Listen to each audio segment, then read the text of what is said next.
Muy buenos días, hermanos, queridos. Que el gozo, que la paz, que la gracia de Dios siempre abunde en nuestras mentes, en nuestros corazones.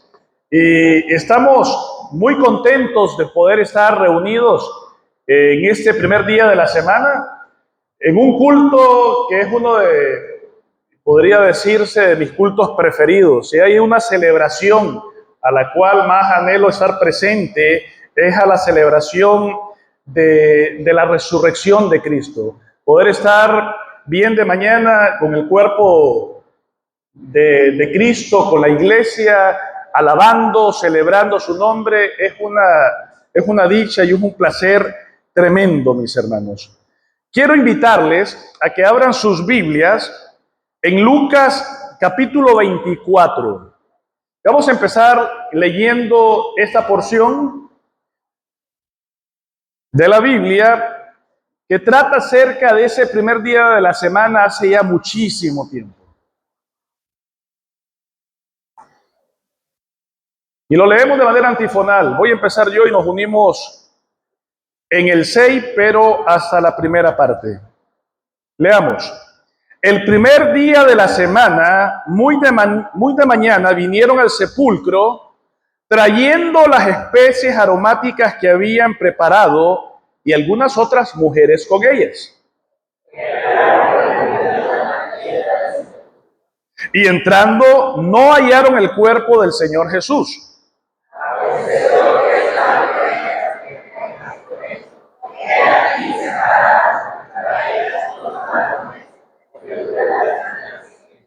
Y como tuvieron temor y bajaron el rostro a tierra, les dijeron: ¿por qué buscáis entre los muertos al que vive?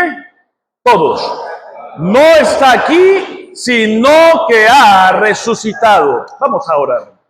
Padre nuestro que estás en el cielo, santificado sea tu nombre, bendito Dios. Estamos contentos, estamos agradecidos y queremos tener un mismo sentir para engrandecer su santo y glorioso nombre.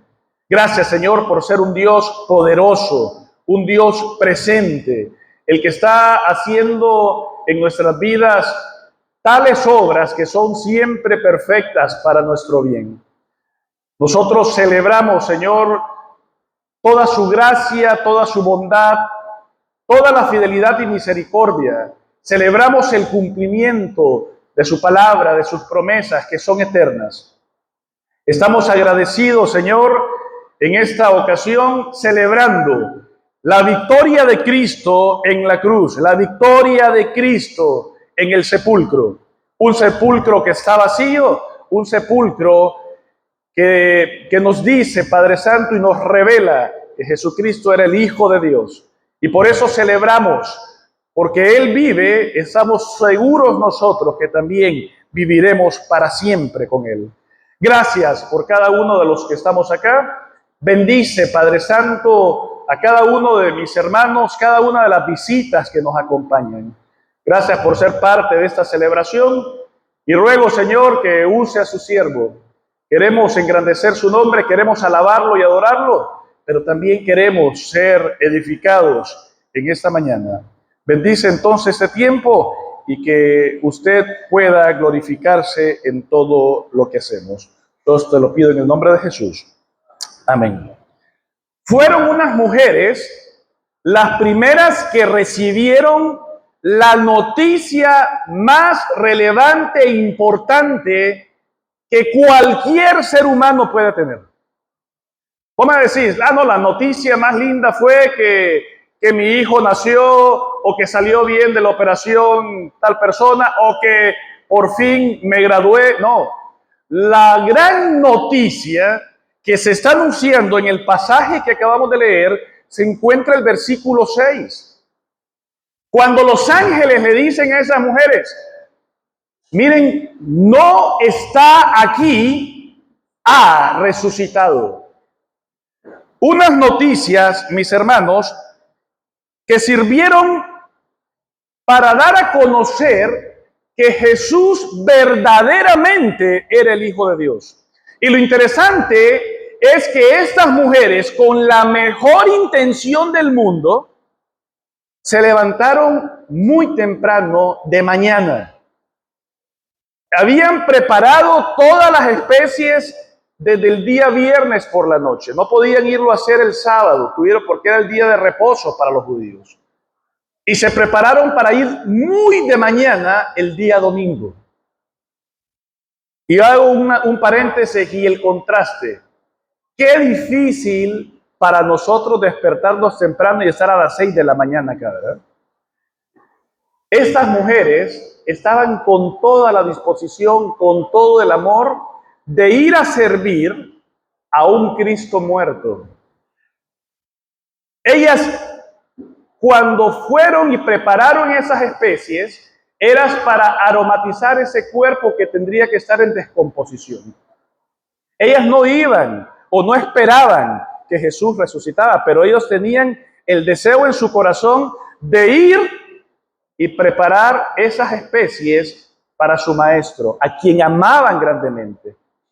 Y qué linda noticia que el ángel les da y le dicen: ¿por qué buscan entre los muertos al que vive? Él no está aquí, Él ha resucitado. Y qué lindo entender más adelante en el capítulo que leímos de Mateo 28, la orientación que le dicen los ángeles. Bueno, en otras palabras, vinieron a servir a un Cristo muerto, ahora vayan y proclamen el evangelio de Cristo y empiecen a servir a un Cristo vivo. Hermanos, usted y yo que hemos creído, vivimos porque Él vive. Tenemos vida eterna porque Él venció la muerte. Y hay razones suficientes para que usted y yo podamos servir verdaderamente con pasión a un Cristo vivo. Esas mujeres que estaban con todo el amor de servir a Cristo muerto, con mucho más fervor y pasión, fueron a compartir las buenas nuevas del Evangelio.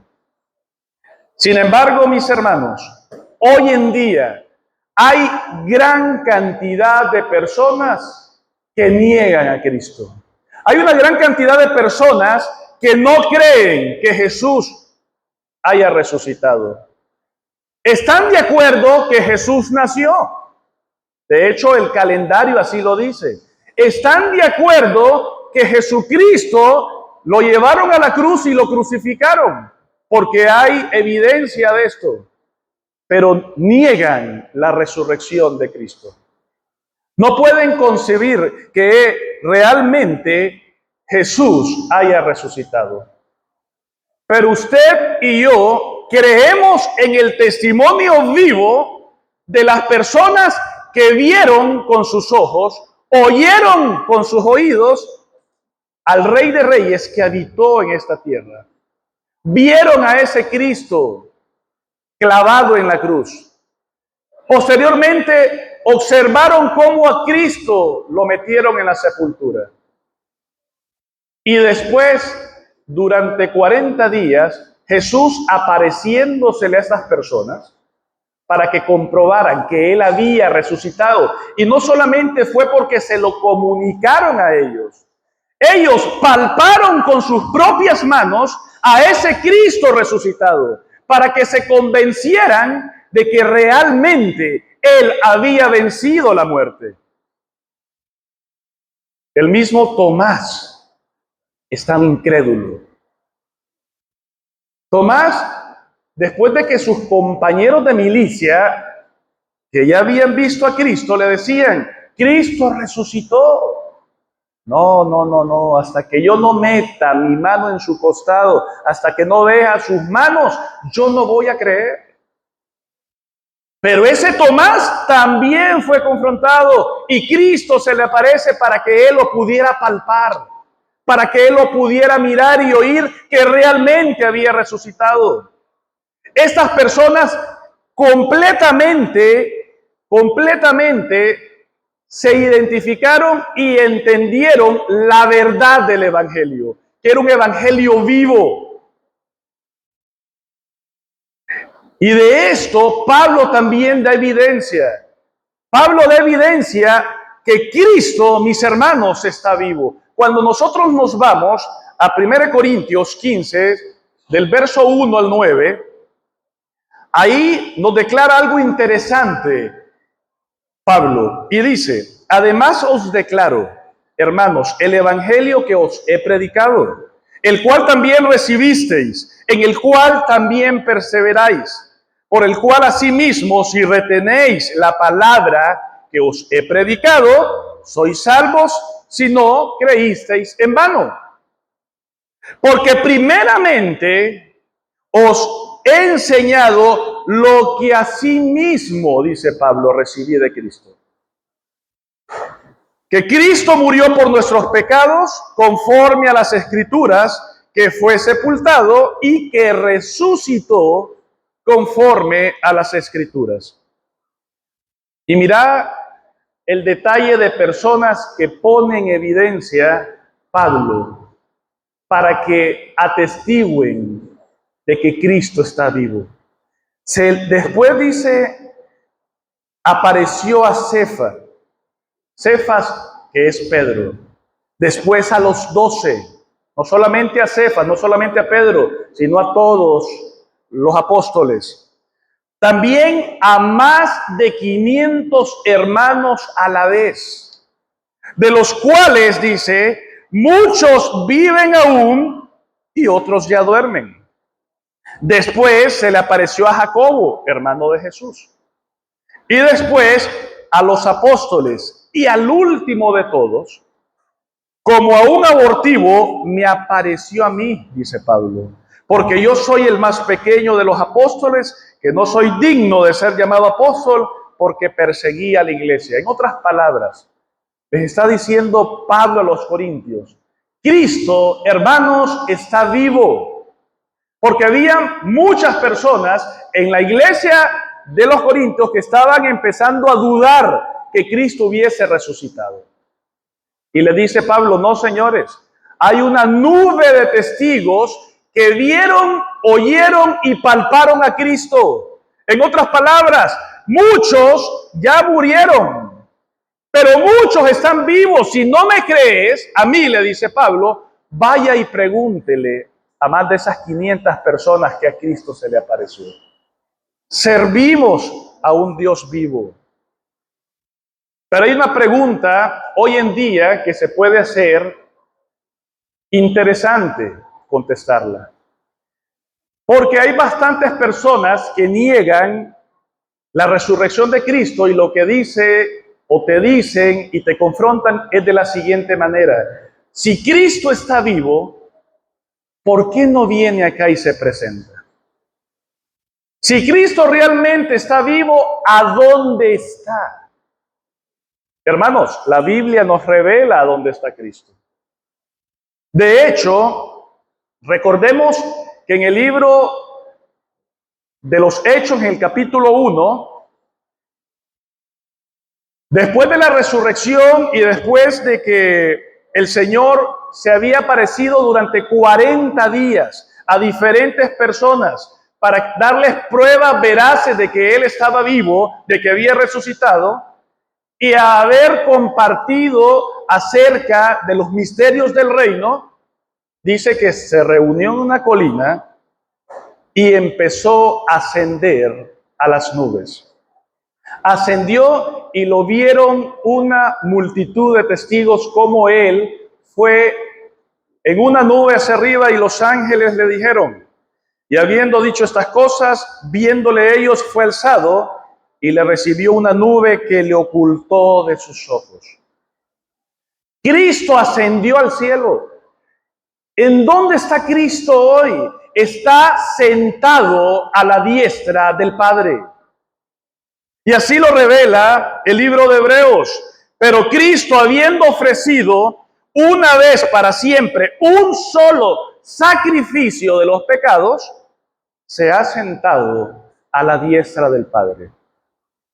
¿Para qué se sienta a la diestra del Padre? Porque el Padre le otorgó toda potestad y todo dominio de lo que están en los cielos, en la tierra y debajo de la tierra.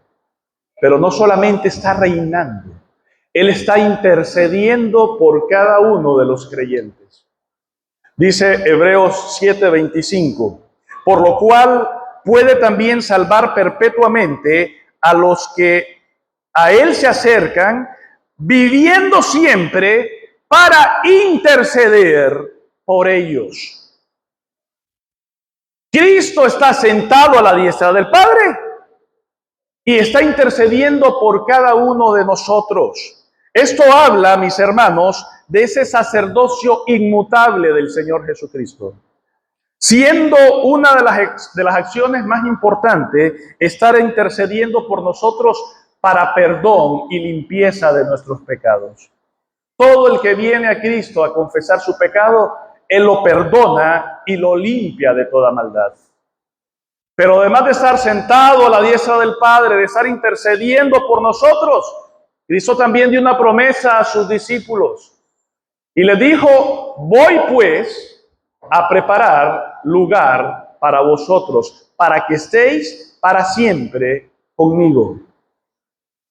Dios está preparando una morada para el creyente. Dios va a cumplir esa promesa. Y otra referencia viva es el mismo cristiano.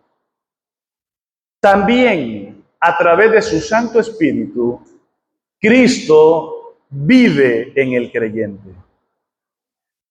¿Me pueden ayudar a leer lo que dice Gálatas 2:20, mis hermanos? Y espero que esa verdad sea una realidad en tu vida. Gálatas capítulo 2, versículo 20. ¿Lo tenés?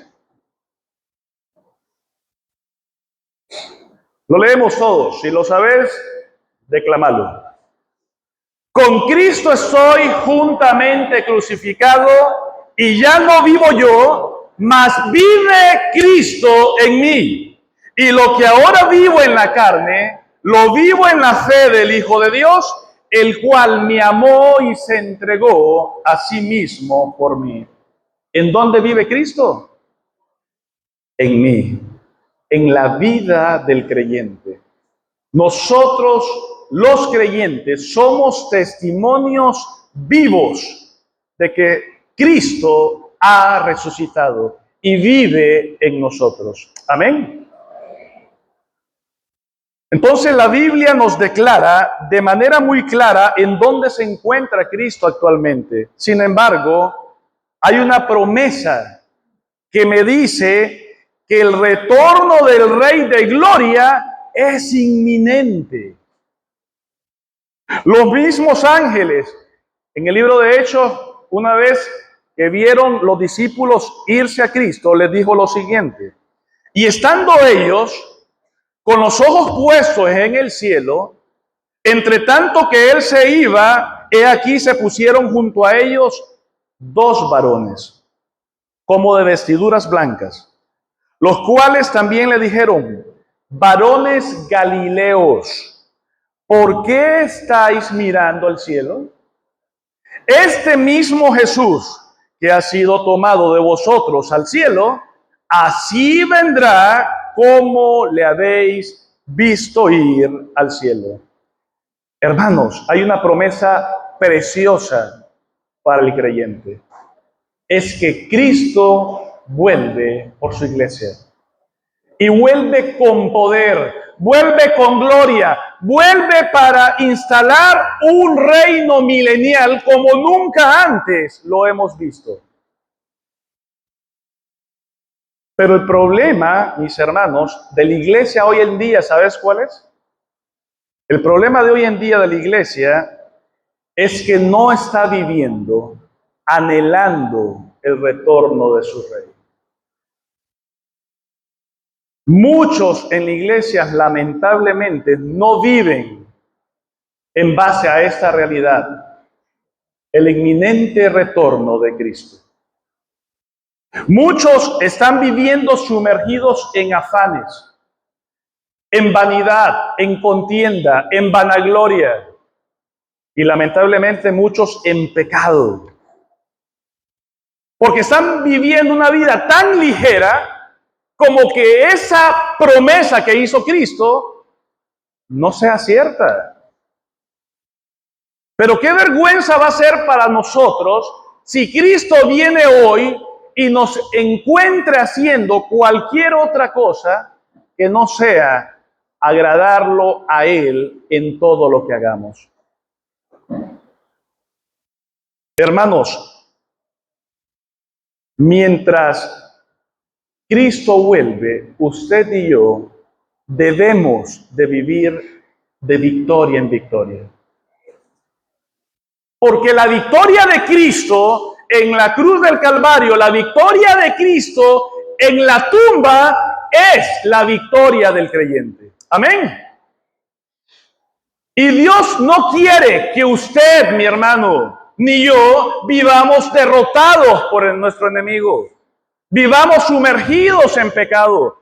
Si Él murió es para darnos gracia y para que vivamos en la gracia de Dios. No para que vivamos en nuestras pasiones, en nuestros delitos y en nuestros pecados. De eso nos salvó Dios. Si hay algo en lo cual Cristo fue victorioso, mi hermano, es que Él venció la muerte. Y si usted cree en Cristo, usted dice que ya no va a venir a condenación. Que usted ha pasado de muerte a vida y usted ya tiene vida eterna. Pero eso se dio gracias a la victoria de Cristo en la tumba. Pero también Cristo venció el pecado. Ya el pecado, por la gracia de Dios, ya no es o no tiene la capacidad de enseñorearse en tu vida. Ya no Él te controla. Si ya sos un creyente, si ya sos un hijo de Dios, el pecado, mi hermano, no tiene por qué controlarte. Porque Cristo venció a la muerte y al pecado. Y usted puede vivir libre, porque a libertad nos ha llamado el Señor.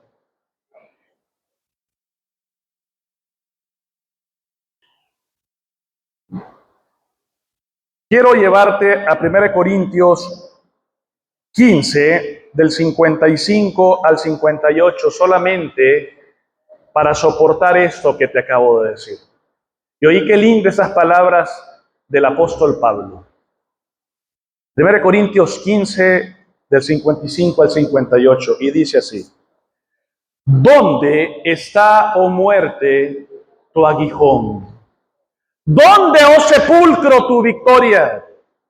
Ya que el aguijón de la muerte es el pecado y el poder del pecado la ley. Mas gracias sean dadas a Dios que nos da, ¿qué dice? La victoria por medio de nuestro Señor Jesucristo.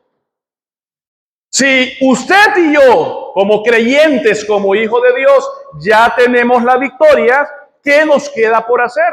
Lo dicen los siguientes versículos. Así que, hermanos míos y amados, dice Pablo, estad firmes y constantes, creciendo en la obra del Señor, sabiendo que vuestro trabajo en el Señor no es en vano.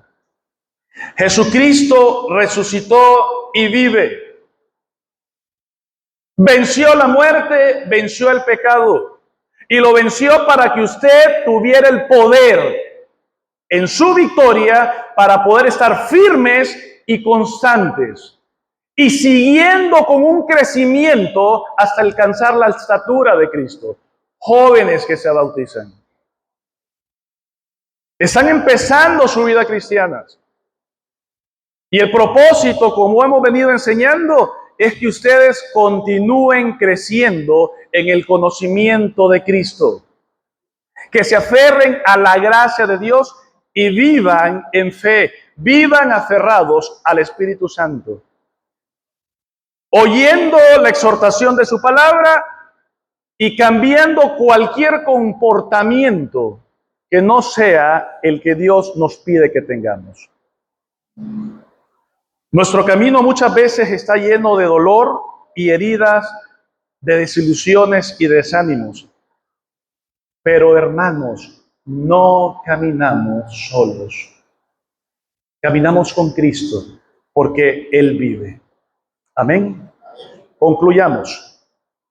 La resurrección, queridos hermanos, es el centro de la fe cristiana. ¿Ok? Si hay algo que sustenta nuestra fe, si hay algo por lo cual la iglesia de Dios existe hoy, es porque Cristo resucitó. Si Cristo no hubiese resucitado, vana sería mi fe. Vana sería la fe de todos nosotros. Vana sería mi predicación, dice Pablo. Pero no, Cristo está vivo.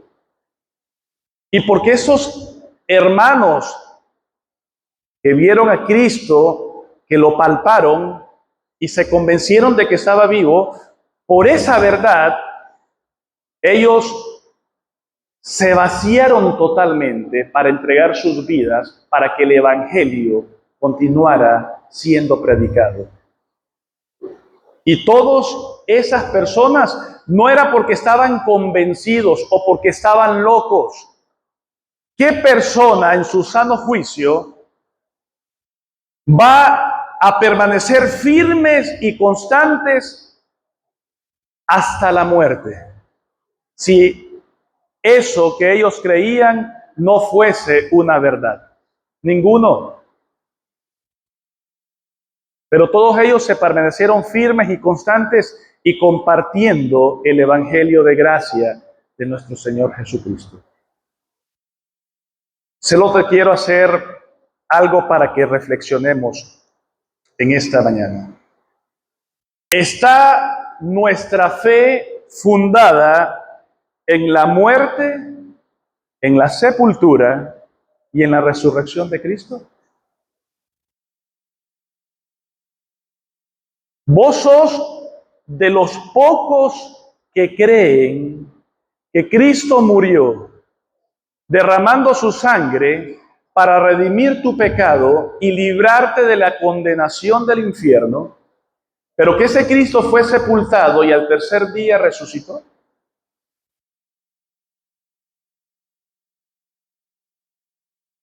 Y sos de las personas que conforme a esta realidad están viviendo, esperando y anhelando el retorno del Rey de Gloria. Te invito a, como estos primeros cristianos que cuando vieron a Jesús resucitado, se dieron en cuerpo y alma para servir a un Cristo vivo. Y te pregunto, ¿podemos hacer lo mismo? Te invito a ponerte de pie y vamos a terminar orando en esta mañana. Dando gracias a Dios porque Cristo resucitó. ¿Cómo cambió la vida de la humanidad? Y el mensaje y las buenas nuevas todavía están vigentes. Y estarán vigentes hasta que Cristo venga. O estarán vigentes hasta que vos tengas vida. Pero así como para el cristiano es de gozo y alegría estar persuadidos de que de la misma forma que Cristo se levantó de la tumba y retornó a la vida, estamos convencidos que en el día postrero nosotros que hayamos quedado o vamos a ser levantados y transformados en la nube, o los que ya nos predecedieron y murieron van a ser resucitados en Cristo Jesús. Es una esperanza viva, inmarcesible, incontaminada que tenemos como cristianos. Es una alegría y de celebración. Pero qué triste para las personas que mueren sin esperanza. Porque lo que espera a estas personas es condenación eterna en el infierno. Vamos a orar. Padre nuestro que estás en el cielo, santificado sea tu nombre, bendito Dios, te damos las gracias por el amor y el cuidado que nos das. Gracias, Padre Santo, por tenernos acá. Gracias, Señor, por tu evangelio, ese evangelio de su Hijo Jesucristo, que vino a dar vida a este mundo, vida a todo aquel que en él cree. Y nosotros creemos y celebramos y queremos seguir proclamando que Cristo Jesús es el único camino, verdad y vida. Y nadie, Padre Santo, podrá venir delante de usted si no es a través de Él. Gracias, Señor, por cada uno de mis hermanos que van a tomar ese paso de obediencia para bajar a las aguas bautismales, únicamente como evidencia pública de que han creído en Cristo Jesús. Pero ruego también por cada una de las personas que han venido en esta mañana y que han escuchado que la única forma de ser salvos es creyendo en Cristo Jesús. Te pido que su Santo Espíritu esté convenciendo de pecado, de justicia, de juicio, y no los deje tranquilos, Padre Santo. Trata con las vidas y los corazones de cada uno de ellos.